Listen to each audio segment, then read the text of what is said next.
बहुत साल पहले की बात है। सुंदरबन नाम का एक बहुत बड़ा जंगल था। उस जंगल में बहुत सारा जानवर मिलजुल कर रहते थे, जिनमें से दो दोस्त भी रहते थे। एक था कौवा और एक था हिरन। दोनों की दोस्ती बहुत गहरी थी। दोनों एक साथ जंगल में घूमते थे और मजे करते थे।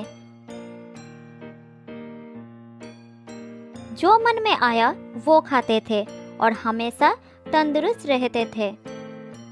वो हर वक्त साथ रहते थे, साथ खाते थे और साथ रहते भी है। वो खाने के तलाश में दिन भर जंगल में घूमते रहते थे और शाम होने के बाद एक पेड़ के नीचे आश्रय लेते थे। कौवा पेड़ के ऊपर एक शाखा पर रहता था और हिरन पेड़ के नीचे एक गड्ढे में रहता था। इस प्रकार उन दोनों के दिन अच्छी तरह से बीतने लगे।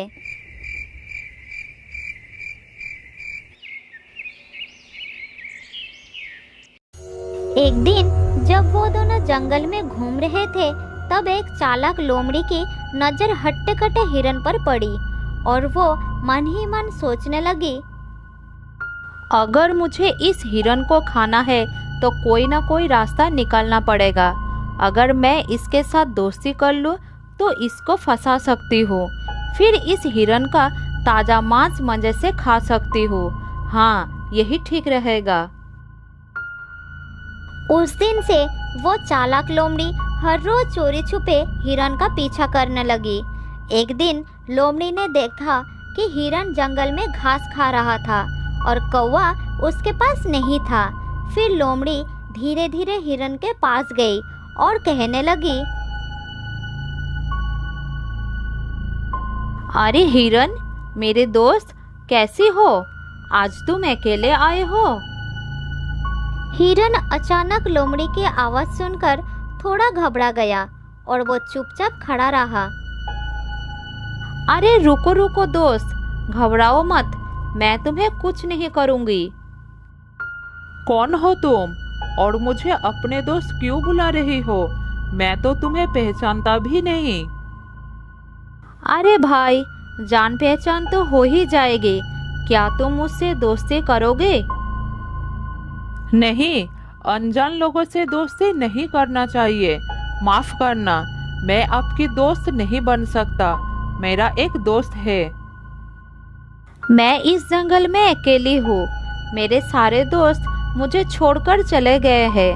मैं बहुत दुखी रहती हूँ और जब मैंने तुमको देखा तो मेरा मन खुश हो गया था।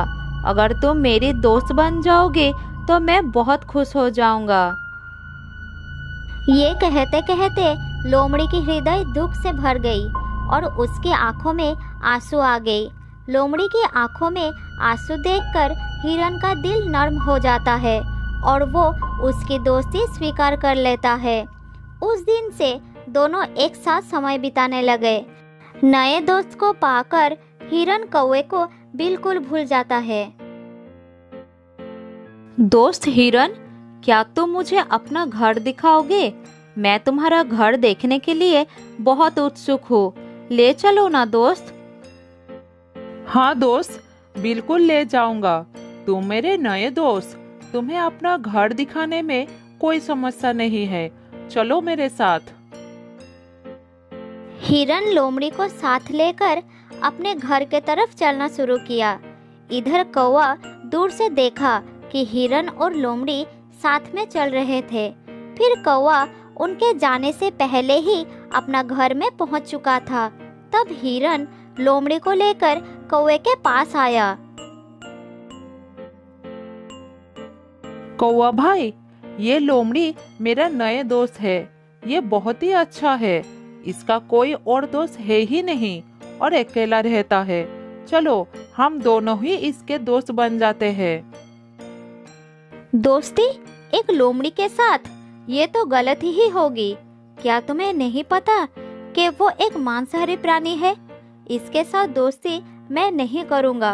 अब ये तुम्हारी मर्जी है कि तुम किससे दोस्ती करना चाहते हो। ऐसा कहकर कौवा वहाँ से उड़ गया। लेकिन हिरन को लोमड़ी पर बहुत भरोसा आ गया था। वो उसके साथ ही घूमने लगा। एक दिन लोमड़ी ने हिरन को कहा, दोस्त हिरन, आज मैं तुम्हें एक जगह ले जाऊंगी जहाँ तुम्हें अपना मनपसंद बहुत सारा खाना मिलेगा। हिरन ने लोमड़ी का बात मान लिया और वो उसके साथ चलना शुरू किया।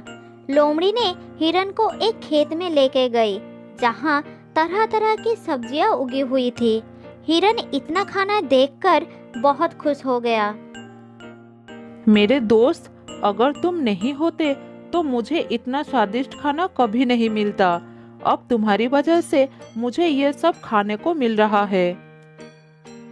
हिरन की बात सुनकर लोमड़ी मन ही मन सोचने लगी, हाँ, अगर मुझे तुम्हें खाना है तो तुम्हें खिला के मोटा तो करना ही होगा ना। हाँ दोस्त, मैं जानता था कि तुम्हें ये सब खाना बहुत पसंद आएगा, इसलिए मैं तुमको यहाँ ले आया। उस दिन के बाद से उन दोनों को इस खेत पर आकर खाने की आदत हो गई। जल्द ही खेत के मालिक को पता चल गया कि कोई उसकी खेत को नष्ट कर रहा है और वो किसान उसको पकड़ना चाहता था। इसलिए खेत में उसने एक जाल बिछा दिया।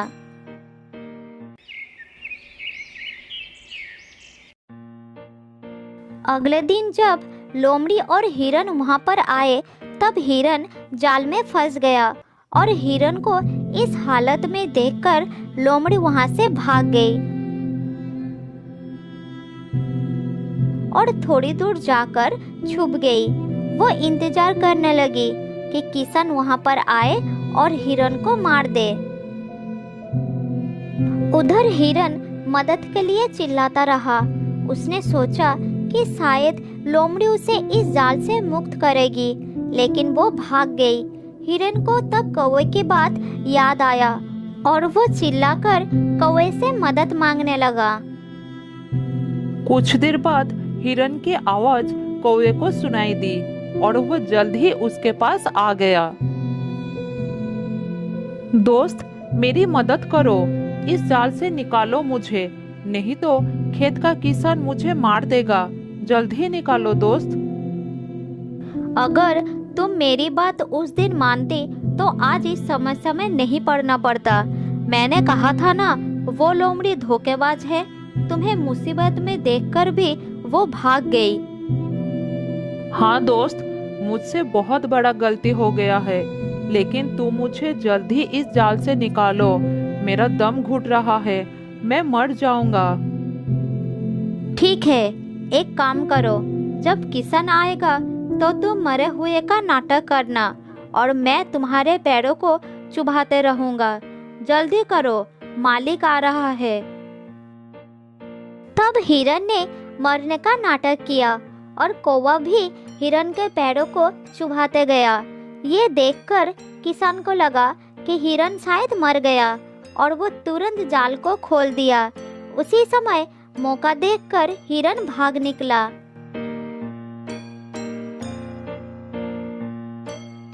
लोमड़ी दूर से ये सब देख रही थी। हिरन के भाग जाने से वो निराश हो गई। उसने सोचा था कि वो हिरन के स्वादिष्ट मांस को खाएगा, लेकिन कौवे ने आकर सब कुछ खराब कर दिया। उधर अपना घर पहुंचकर हिरन ने कौवे को धन्यवाद दिया और फिर से दोस्ती कर ली। फिर कौवे ने बोला, अब उस लोमड़ी को सबक सिखाना पड़ेगा। हाँ, उसे सबक सिखाना ही पड़ेगा। मुझे पता है वो कहाँ रहती है। जैसे लोमड़ी ने तुम्हें फंसाए है ना, उसी तरह तुम भी उसका विश्वास जीतकर उसे फंसाओ। किसी भी तरह हम उसको खेत के मालिक से पकड़वाएंगे। बहुत ही अच्छी योजना है मेरे दोस्त। हिरन कौवे को लोमड़ी के घर के पास ले गई। कौवा हिरन को लोमड़ी के पास जाने के लिए कहकर खुद एक पेड़ के डाल पर बैठकर नजर रखने लगा। हिरन सीधा लोमड़ी के घर के अंदर चला गया।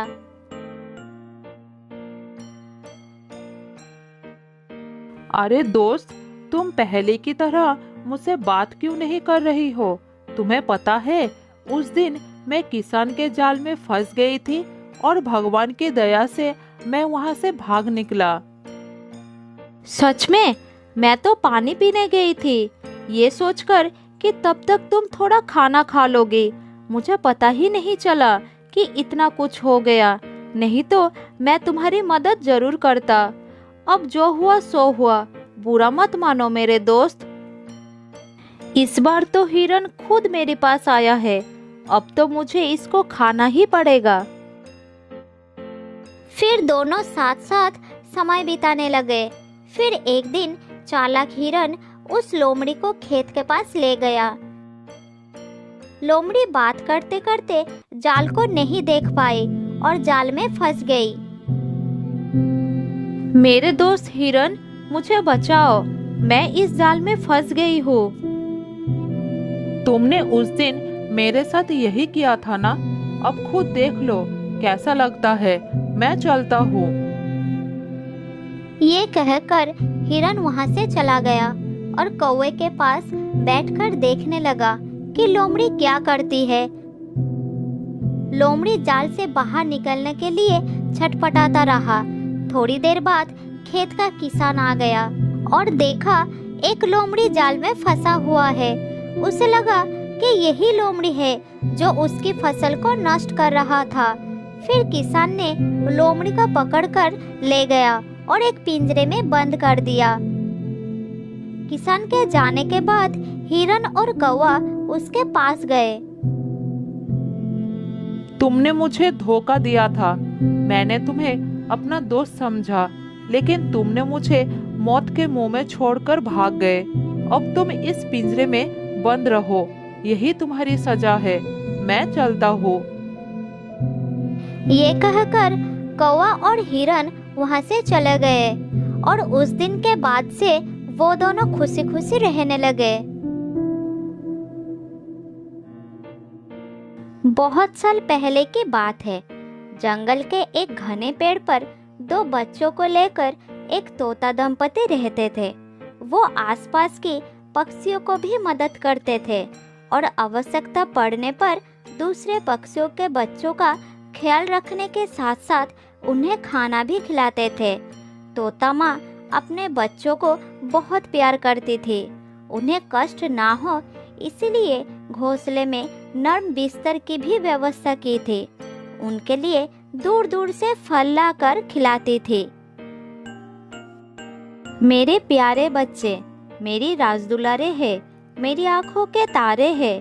मैं भगवान से सदैव यही प्रार्थना करती हूँ कि इनके ऊपर दुख की परछाई भी ना पड़े। इनके हिस्से का सारा दुख मुझे देकर मेरे हिस्से का सारी खुशियाँ इन्हें दे दे भगवान। तुम बच्चों से इतना प्यार करती हो, इनके लिए दूर दूर से खाना लाती हो, इन्हें खिलाती हो, हर परेशानी और खतरे से इन्हें बचाती हो, किसी खतरे में भी डरती नहीं हो। क्या ये दोनों तुम्हारी इस त्याग को याद रखेंगे? देखिए जी, हमने इन्हें जन्म दिया है, अच्छी तरह से पालन पोषण करना हमारा धर्म है। जब तक ये बड़े नहीं हो जाते तब तक इन्हें हमारी आवश्यकता पड़ेगी। ये हमारे प्यार को याद रखेंगे या भूल जाएंगे, लेकिन हमें तो अपना कर्तव्य निभाना होगा ना। मैंने आसपास कई तोते के बच्चों को बड़े होते देखा है और अपने माँ बाप से मुंह मोड़कर जाते हुए भी देखा है। देखो जी, हमारे बच्चे बड़े होकर अपनी दुनिया बसाए और उसी में खुश रहे, यही चाहती हूँ मैं। आखिर उन्हें भी तो अपने बच्चों का पालन करना होता है। हमें अपने स्वार्थ के लिए उनसे कोई आशा नहीं रखनी है। आशा नहीं रखेंगे तो दुख भी नहीं होगा। तुम्हारी सोच बड़ी अच्छी है। तुम्हारी खुशी को किसी की नजर ना लगे, मैं यही चाहता हूँ। मैं तुम्हें और अपने बच्चों को लेकर आजीवन सुखी रहना चाहता हूँ। उन दोनों की बातें चल रही थी और पास के डाल पर बैठा हुआ एक कौवा सब सुन रहा था और मन ही मन जल रहा था।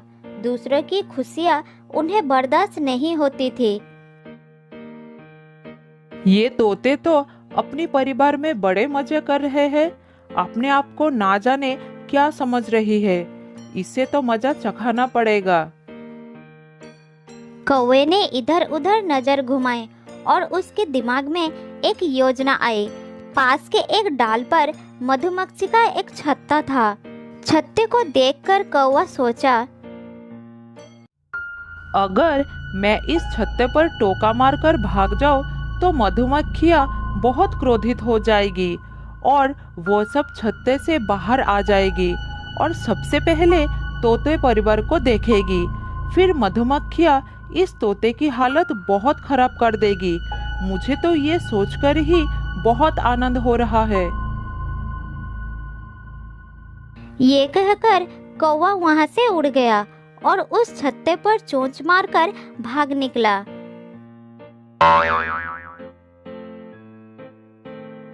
उसकी ये गंदी हरकत को देखकर तोते को बहुत गुस्सा आया और उसने उसका पीछा कर लिया।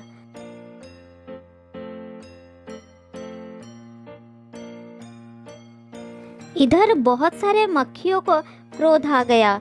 बाहर निकलते ही उन्हें तोता का परिवार नजर आया। तोता माँ ने झट से देख लिया। उसे अपने बच्चों के चिंता आ गई। माँ तोता अपने बच्चों को पूरी तरह से ढक लिया। फिर मधुमक्खियाँ वहां आकर माँ तोता को डंक मारने लगे।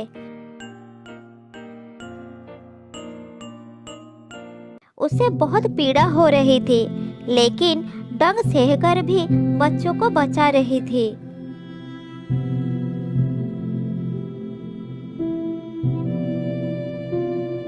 मेरे बच्चों, हिलना नहीं, बहुत सारी मधुमक्खियां हैं, काट लेंगे, तुम्हें बहुत दर्द होगा। दुष्ट कौवे ने उन्हें छेड़ दिया है। कुछ देर बाद मधुमक्खियां चले गए, लेकिन कबूतर माँ तीव्र दर्द से छटपटाती रही। ओह, ये दर्द मुझसे सहा नहीं जा रहा। अरे बाप रे, क्या करूं, कहाँ जाऊं? माँ तोता बेहोश होने लगी। दोनों बच्चे ये देखकर दुखी हो गए। माँ, आंखें खोलो, तुम्हें बहुत पीड़ा हो रही है। हमें बचाने के लिए सारा दुख खुद सहती रही। कौवे की गलती का सजा आपको मिल गई। माँ, कुछ बोलो ना। भाई, क्या हुआ? माँ को कुछ बोल नहीं रही है। कुछ देर बाद माँ तोते ने आंखें खोली। उसे बहुत दर्द हो रहा था। इतने में बच्चों के पापा आ गए। वो अपनी पत्नी का हाल देखकर दुखी हो गया। मैं जानता हूँ कि मधुमक्खियों का जहरीला डंक का असर बहुत असहनीय होता है। तुम चिंता मत करो, मैं अभी बंदर के पास जा रहा हूँ तुम्हारी दर्द का दवा लाने के लिए। ये कहकर वो दवा लाने के लिए चला जाता है। बंदर भाई, मेरी पत्नी को कुछ मधुमक्खियों ने डंक मार दिया है। उसे बहुत दर्द हो रही है। क्या तुम्हारे पास कोई दर्द निवारक दवा है? अगर है तो जल्दी दो, तुम्हारी बड़ी कृपा होगी। हाँ, दवा तो है, लेकिन ये सब हुआ कैसे, ये तो बताओ। ये सब एक दुष्ट कौवे की वजह से हुआ है। वह कौवा हर रोज किसी न किसी को परेशान करता है। आज वो मधुमक्खियों के छत्ते पर धक्का देकर भाग गया। तभी मधुमक्खियां छत्ते से निकली और मेरी पत्नी को सामने पाकर डंक मार दिया। ठीक है, ये लो दवा और जल्दी अपनी पत्नी के पास जाओ।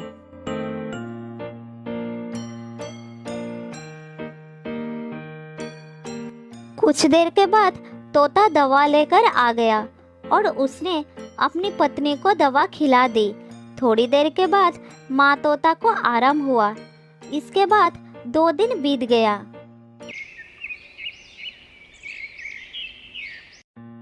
एक दिन कौवा एक पेड़ के नीचे बैठा हुआ था। उसके दिमाग में फिर से कुछ योजना बन रही थी। इतने में तेज हवा चली और मधुमक्खियों के छत्ते पर एक लकड़ी का टुकड़ा आ गिरा। मधुमक्खियाँ भड़क गई। उन्हें पेड़ के नीचे कौवा दिखाई पड़ा और सारे के सारे उस पर टूट पड़े। उन सब ने मिलकर कौवे को इतना काटा कि वो दर्द से पागल हो गया। अरे बाप रे, मर गया रे। शरीर का कोई भी भाग नहीं बचा जहाँ मधुमक्खियों ने ना काटा हो। आज तो मैंने कुछ नहीं किया, तो ऊपर वाले ये सजा क्यों दिया? दूसरे पेड़ पर बंदर और तोता परिवार सब सुन रहे थे। बारे शरीफजादे, तुम्हारे शराफत को तो सारे जंगल जानते हैं। 2 दिन पहले की शरारत भूल गए। आज तुम्हें तुम्हारी कर्म का ही फल मिला है। तोते का दर्द का इलाज तो मैं कर दिया, लेकिन तुम्हारे लिए मेरे पास और दवा नहीं है। अब तुम्हें सही सजा मिली है। बंदर भैया, माफ कर दो, साथ में दवाई भी दे दो। दया करो मुझ पर। जिंदगी में ऐसा काम कभी नहीं करूँगा। बहुत दर्द हो रहा है भाई, बचा लो मुझे। थोड़ा दवाई दे दो। तेरी किस्मत खराब है, दर्द की दवा खत्म हो गई है। नई दवा तैयार करने में 2 दिन लगेगा। तब तक तुम्हें यह दर्द सहना पड़ेगा। अब तुम्हें सच्ची शराफत से रहना पड़ेगा। कौवे को अपनी कर्म का सजा मिल चुकी थी। जो दूसरे को अहित करती है वो अपनी कर्म का सही दंड जरूर पाते हैं। जो अच्छे कर्म करते हैं वो उसका मीठा फल पाते हैं।